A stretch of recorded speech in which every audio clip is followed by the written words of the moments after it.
All right, Avalanche fans, welcome to the Locked On Avalanche podcast, part of the Locked On Podcast Network, your team every day. I'm your host, Chris Micieli, with another episode of the podcast dedicated to your Colorado Avalanche. Excuse me. And on today's show, we will be discussing Tom Wilson because we kind of have to. I know this is an Avalanche specific show. He does not play for the Avalanche, but down that just has a ripple effect through the entire league. It doesn't matter what team you're rooting for or doing a podcast about. This is something that needs to be talked about. So we are definitely going to be talking about him. And with the season winding down, I thought we would check in on some of the big awards that the NHL hands out and where any Avalanche player stands within those awards, and do they have a shot at some of the bigger ones. So we'll get into all of that stuff. But first things first, follow the show on social media outlets on Twitter, LOPN_Avalanche. On Instagram, search for Locked On Avalanche. And send questions, comments, concerns, opinions to lockedonavalanche@gmail.com. And I'm already getting some regarding Tom Wilson. I'm not going to rehash the whole incident by now because you've most likely have heard about it. And I'm sure a lot of you had the same reaction, which was Tom Wilson again. And, that's his style of play. He wants to play that rough and tough style of play, which is fine until you cross boundaries and cross lines. And he does that all of the time. And that's where people are getting frustrated here, is that he's doing this. It's not surprising anymore when he does something like this. And that's the non-surprising part. What the surprising part is the NHL basically coddling this guy and not to give him a $5,000 fine and no suspension is basically telling him do it again. The NHL, not the NHL, from fans, from players, from journalists, from people on that report the news. Everybody is basically saying there's no place for this in hockey. But who's not saying that is the NHL. The NHL is basically saying the opposite. The NHL is saying there is a place for this because we are not going to punish it. At least George Peros is not going to punish it.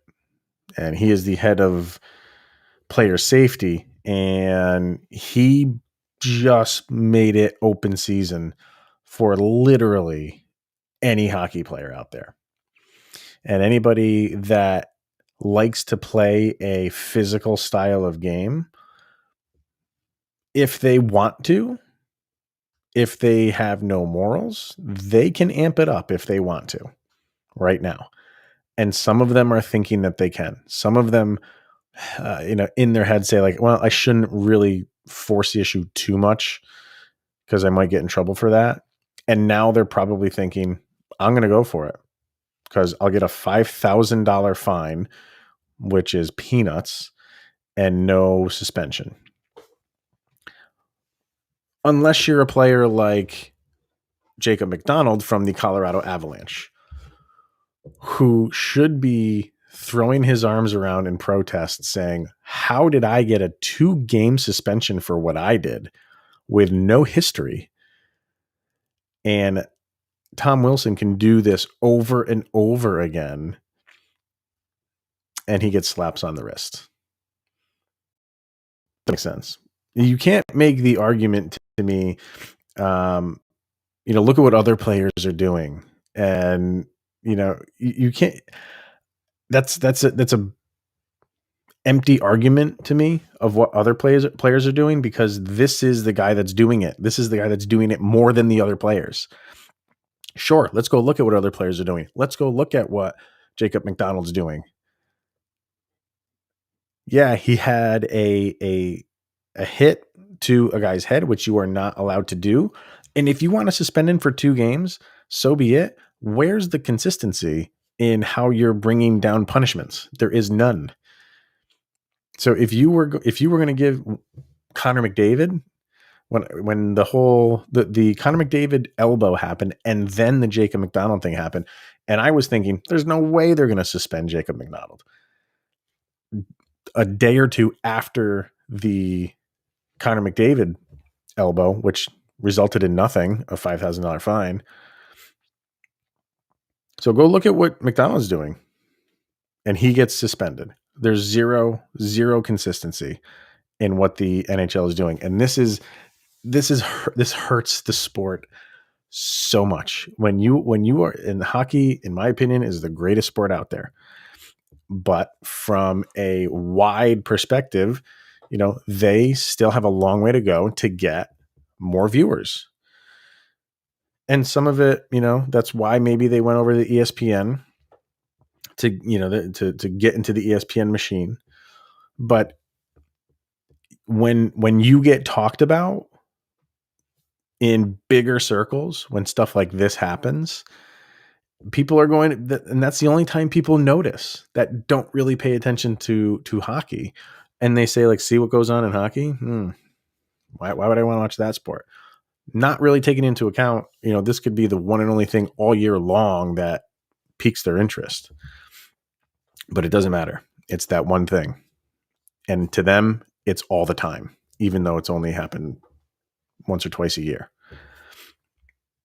So this is a stain for the NHL. This is not a good look for the NHL at all. If you had suspended the guy and came down hard on him, I think people would have more respect for you. I don't think anybody really that's on the outside looking in really respects the NHL for doing literally nothing to this guy. Nothing.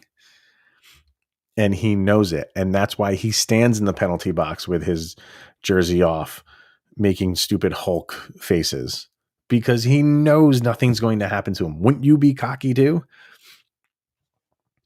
I don't know.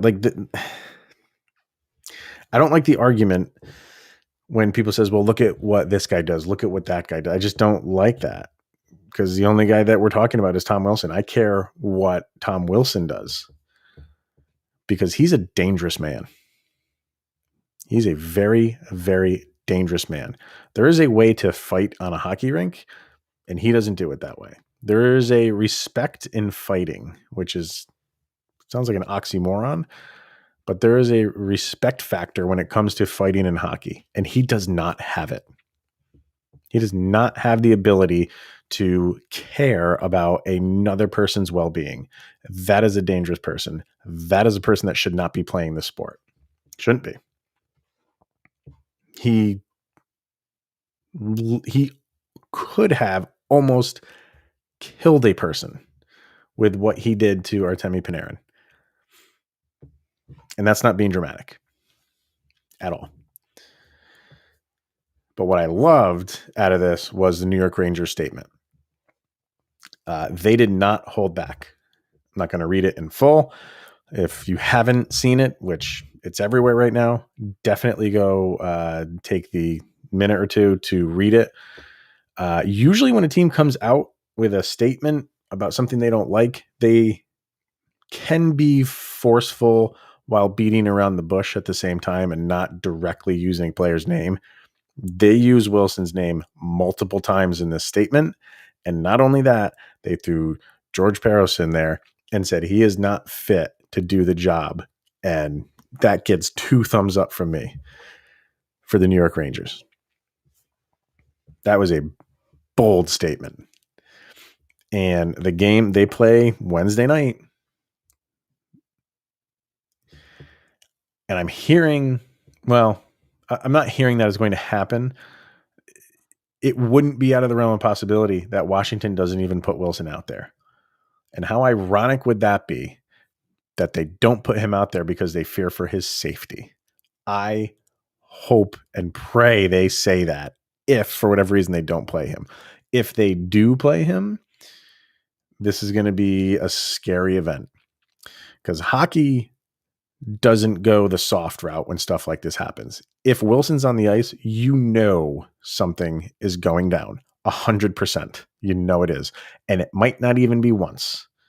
This might be throughout the entire game, where if Washington doesn't sit him or not have him take the ice at all, they might have to rethink that by the end of the first, because the Rangers have really nothing left to play for. Nothing left. And the NHL just proved to them, you can do whatever you want because we're not going to take action. But watch them do it now. Watch them do it when the Rangers want to retaliate for Wilson of their superstar player. This entire thing is ridiculous. And we have to talk about idiot players like Tom Wilson.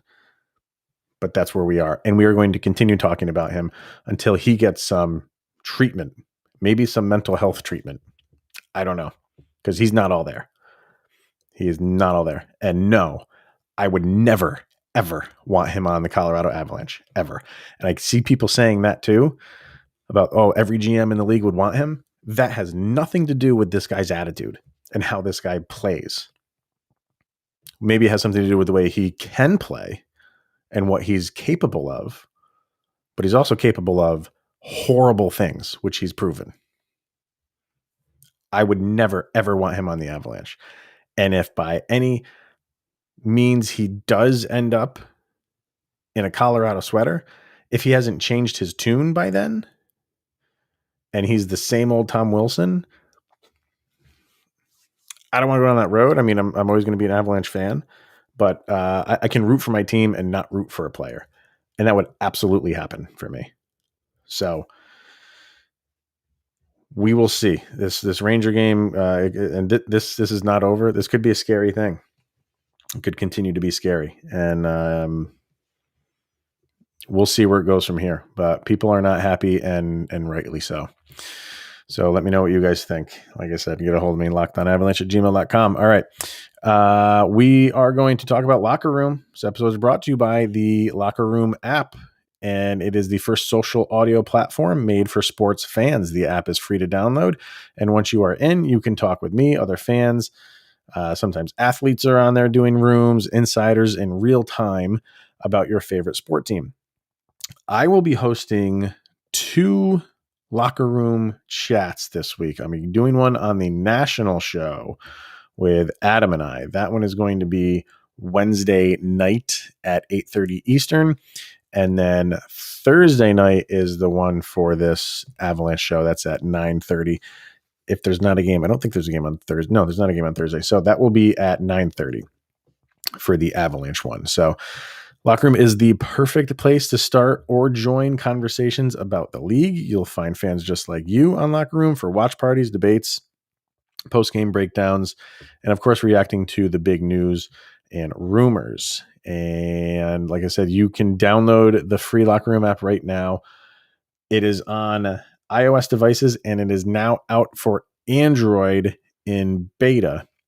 I don't think they have the chat feature in the Android version, but you can still join in the call and listen to the call if you wanted to. Be sure to create a profile, link your Twitter, and join any of the sports groups like football, baseball, basketball, obviously hockey, and join the groups for the latest league updates. So follow me at Locked On Avalanche to be notified when my room goes live. And I know you want to miss it. It's a lot of fun. We've been doing it for about over a month now, and it's definitely a blast. So, like I said, Wednesday, 8:30 for the national show. Thursday, 9:30 for the Avalanche show. So we'll see you there in the Locker Room app, changing the way we talk sports. We're also brought to you by the one and only Built Bar, the greatest protein bar ever. And did you know that Built Bar has 9 delicious flavors consistently, and then there's always new limited edition releases. And when you talk to the Built Bar fan, they are definitely passionate about their favorite bars. We have a chat going on with the hosts, the hockey hosts, and it gets heated in that chat sometimes when somebody will bring up Built Bar. It just happened because I ordered another one because the coconut brownie chunk is my favorite. So I posted about it, and it set off this wave of chat because that won the March Madness, and some people were so upset about that. So it got into this whole thing. So people really are passionate about their favorite Built Bar flavor. If you have one such as the coconut brownie chunk, there's mint brownie, peanut butter brownie. There's something for everybody. So not only are Built Bar flavors great in taste, they are also healthy. Most of the flavors contain 17 grams of protein, 130 calories, 4 grams of sugar, 4 grams of net carbs, and a couple flavors have 18 grams of protein and 180 calories, 5 grams of sugar, 5 grams of net carbs. They have amazing flavors. They're all tasty, and they are all healthy. So, and if you don't know what to get for your mother on Mother's Day, Built Bar is the way to go. You can go to builtbar.com, use the promo code LOCKED15, and you will get 15% off of your first order at builtbar.com. Once again, that promo code is LOCKED15, LOCKED15 for 15% off at builtbar.com. All right. So the Wilson thing will never really go away for a few days, but we will move on from that for now. I thought it would be good to, like I said in the beginning of the show, to get into some of the bigger awards. And do Avalanche players stand any chance in getting any or some of them? It's kind of amazing how things have changed, really. And we'll get to that. But players that were maybe leading, I would say, in a specific category, maybe have dropped down a little bit or dropped off completely. And some players who maybe were up for something, and then because of these two pauses that the Avalanche have had, maybe have fallen off, but have come back. It's always interesting around award season. And it seems like the Avalanche don't really get the love that they deserve when it comes to these awards. They kind of throw out award here and there just to satisfy, just kind of recognizing that, yeah, we know you have a good team, but we're not going to give you the big awards. We'll give you something to make you happy. Is that going to happen again this year? I don't know, but let's start with the general manager of the year. And man, if Joe Sakic isn't nominated this year, like he was not last year, something is amiss here. And, you know, there's conspiracy theories at play if it doesn't happen this year. Depending on who he's up against, I'm not going to get into that stuff, but you would have to think he would at least have to be nominated. And you'd be hard pressed to find a GM for me that I think could beat him. So for me, if you were to tell me what, you know, out of all the awards and all of the Avalanche players that could be up for those awards, who is the most surest thing for a win? I would say it's not even a player. It's a former player in Joe Sakic and general manager of the year. That would be my putting my money down on the favorite horse to win the Kentucky Derby. That would be Joe Sakic for general manager of the year. I kind of feel, I hate to say it, but I kind of feel like even if he gets nominated, that's a victory because he hasn't been, which is just ridiculous. But I think this is the year that he brings that home. So for the Jack Adams Award, you know, the coach of the year, Jared Bednar just never seems to be, he has been the year after they turned it around. He was up for that, but I do believe that was also the first year that Vegas was in existence. And people kind of, and they did, you know, that they just assumed that, you know, the Vegas coach was going to win it, and he did. Was that unfair? Who's to say? But again, this is one of those things where, are you giving more credit to the guys on the ice, or is it the coach who is making the product on the ice what it is? And I've said it's a little bit of both. It's definitely a little bit of both when it comes to the Avalanche. You have to give credit to the players. God, they're the ones playing. But there is a system, and the Jared Bednar system works for this roster. But I don't see him winning the Jack Adams. And sadly, I don't even see him being nominated, which is kind of a sham, if you ask me. I do. I think he should be involved in that for this year, but maybe you'll be surprised. Who knows? The Lady Bing, we got this one last year with Nathan MacKinnon. He is not going to be up for that for a repeat win for several reasons. I think the one that everybody points to is the launching of the helmet. Excuse me. That'll do it. That will knock you out of contention for the Lady Bing, no doubt. But he has, I think last year he had, it was right around double digits, maybe even less in penalty minutes, which is what everybody looks at for the Lady Bing. They're looking right at penalty minutes. And he's got 30 something right now. Let me say 35, which is the most on the team if you're not counting Liam O'Brien, who has 40 in 12 games. So if you throw Liam O'Brien out, Nathan MacKinnon has the most penalty minutes on the team. I would say, Valanchuskin only has 4 penalty minutes on the season. And that's the thing. Like I said, that is something that is heavily weighed when it comes to the Lady Bing. Could he be up for that? I mean, they take a little bit more into account, but yeah, the one thing that they do look at is penalty minutes, and you need to be playing a lot of games. They don't want someone that's played half a season. But Nichushkin has been in 49 games this year, and 4 penalty minutes. I still look at somebody like Devon Taves, who has 14 penalty minutes. And when you're playing a defensive game, sometimes you just get called for more penalties on being a defensive player. I think that's good. And Sam Girard is, right behind him with 16 penalty minutes. Do I think Taves is going to be up there? No. But I think Nichushkin maybe has an outside chance at this. Like, he doesn't play the game like a Tom Wilson way, should I say. So there's a possibility. I think there is a possibility that he could be there for the Lady Bing. So, all right, let's do a quick break, and then we'll do the Selke, the Vezina, the Norris, and of course, excuse me, the Hart.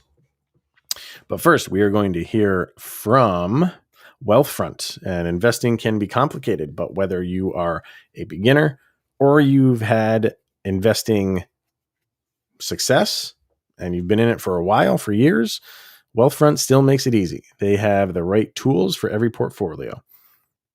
Wealthfront can create a portfolio of globally diversified, low-cost index funds personalized just for you in minutes. No manual trades, no picking stocks, no watching the stock market every day. They automatically handle all the investing based on preferences that you control. Wealthfront can even help you lower the taxes you pay as you invest. For the average client, their tax loss harvesting can more than cover the low annual 0.25 advisory fee. Best of all, it is automatic. Wealthfront is trusted with over $20 billion of assets, and you can get your first $5,000 managed for free by going to wealthfront.com/lockedonnhl. All you need is $500 to get started. Grow your wealth the easy way and let Wealthfront do the work for you. To get your first $5,000 managed for free, go to wealthfront.com/lockedonnhl. That's wealthfront.com/lockedonnhl to start growing your savings. Go to wealthfront.com/lockedonnhl and get started today. Also brought to you by betonline.ag. It's the fastest and easiest way to bet on all of your sports action. Baseball season is in full swing, and NHL winding down, NBA winding down. You can get in on all of that action at betonline.ag. Get all the latest news, odds, and info for all your sporting needs for baseball, basketball, hockey, even UFC and MMA. Before the next pitch, head over to BetOnline on your laptop or mobile device and check out all of the great sports news, sign-up bonuses, and contest information. When you go to the website and sign up, you will receive your 50% welcome bonus on your first deposit with the promo code Locked On. BetOnline, your online sportsbook experts. Excuse me. The throat is a little dry tonight, so I apologize for that. All right. A few more to go here. So the Selke is the best defensive forward. And we had just mentioned Val Nichushkin, and he was pretty close in that. I think he finished 4th or 5th last year in that. I don't see him being around for that this year. Who could be for the Avalanche? Again, I don't think it's somebody that is going to win it, but it could be a Val Nichushkin thing where you might get some votes. Tyson Jost. He might get a few. And the way he's been playing as of late, he's moving up the depth chart, being, manning that second line. He's been a big piece of the puzzle on the penalty kill. I could see him getting a couple, 4th, 5th place votes. Very possible. I don't think anybody in the Avalanche is really going to win that one, though. Nobody really for the Avalanche is up for the Calder this year. Could have been Bowen Byram if he had played more. That's not going to happen. The Vezina, that's excuse me again. The Vezina is that's an interesting one with Grubauer. I think everybody in Avalanche world would love to see Grubauer get that. He's definitely going to get votes. That is not in question. It's just there seems to be a logjam of goaltenders who are all deserving of this. And you're always going to have Vasilevsky there. He's always going to be there for the foreseeable future. Our Marc-Andre Fleury is there this year. And does Grubauer have enough? I think this of all of the awards for this year, I think this one is going to be the closest in voting. Man, I don't know. This is the one where I would not put any money down because I don't know who's going to win it. You think like Vasilevsky's going to win it because you got the name recognition. He's won it before. Tampa is still, the defending champions. And even Varlamov is in there. Our old pals. I mean, Varlamov is in there. It's a logjam. So, and which one of those guys is going to be eliminated? Because, they only invite like the 3 of them for each award. That goes down to 3 guys. I don't know where this one stands. I just don't have a good feeling about it. I don't. I think he's deserving. And you look at something like shutouts. I think Varlamov just had another one, so he's got one up on him right now. Grubauer's right there in numbers with the best of them. But I just don't think, sadly, it at some point it becomes a popularity contest. And Grubauer is not as popular as someone as like Marc-Andre Fleury or even Varlamov and definitely Vasilevsky. So that's where we stand with that one. Would love to see him win it, and I think he would be deserving. But if I'm being honest, I don't think he gets it this year. The Norris, this one is interesting because a month ago and I saw websites that had Sam Girard as the number 1 player to obtain the Norris, and he wasn't. They weren't wrong.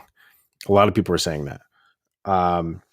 It's not like his play has fallen off, but ever since Cale Makar returned from his injury, Makar's kind of reestablished himself as the dominant force on this Avalanche defensive unit.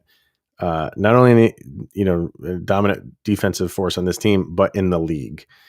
And people are kind of pointing to Makar not having as many games played, but you can't hold that against anybody for this season. If they've missed half the year, then fine. But if you've missed a handful of games like Cale Makar has, he is in that conversation. I think he takes this. I do think people recognize the greatness of Cale Makar and throw away the handful of games that he missed. It's not significant. Doing what he's doing, even with those missed games, yeah, I do think Cale Makar will win the Norris, but that will be a close vote as well. I think nobody will run away with that, but I think in the end that is Cale Makar's for sure. And then the big one, the Hart, and again with this one, Mikko Rantanen was in the running. He might still be somewhat, but what Nathan MacKinnon has been doing as of late, it's kind of like Gerard and Rantanen, and then Makar and Nathan MacKinnon have kind of taken over those two guys. I don't this is Connor McDavid. Connor McDavid is going to win the Hart. We can put that to bed. What he's doing is phenomenal from a points perspective and from a value perspective. That's the thing that drives me crazy about when they hand out MVP awards. It's more or less who had the best season over value. Right now, Connor McDavid's value can't be denied for the Oilers. It can't be. Neither can Nathan MacKinnon's. And MacKinnon is coming on late, and that will hurt him. That will not, it won't be enough for him to, again, he will get votes. I don't think it's probably going to go McDavid, Matthews, and MacKinnon, because Matthews and McDavid have been more consistent over the entirety of the season than Nathan MacKinnon has. Not to say that Nathan MacKinnon started off slow or anything. He was producing in the assist department. Took him a little while to get going in the goal scoring, but he's had a solid season all year round, just not what McDavid and Matthews have done right from the jump for those two guys. So I think Avalanche players, for the most part, will represent well. I think they'll win a couple of them. I think they'll win Sakic will win the GM. I think Makar will win the Norris. But you'll get votes. You'll get votes in the Hart. You'll get votes in the Vezina. Maybe it's a stretch for the Selke and the Lady Byng, but it wouldn't be out of the possibility that somebody gets a vote or two. But for the bigger awards like the Norris and the Hart and the Vezina, you have players getting votes. And that just proves how good this roster is and how good this team is. So let me know what you guys think. Do you think anybody's going to win it, or is there players in some of those categories that I didn't name that you think could get a look or two? So let me know, lockedonavalanche@gmail.com, and follow on Twitter, LOPN_avalanche. That will be it for today, everybody. Let's see how this Tom Wilson thing plays out. This is going to be a soap opera. And you just hope nobody else gets really hurt. Yeah. But like I said, the NHL doesn't seem to care. So that'll be it. So thank you for tuning in today and every day. It's always appreciated. And that's going to be it, guys.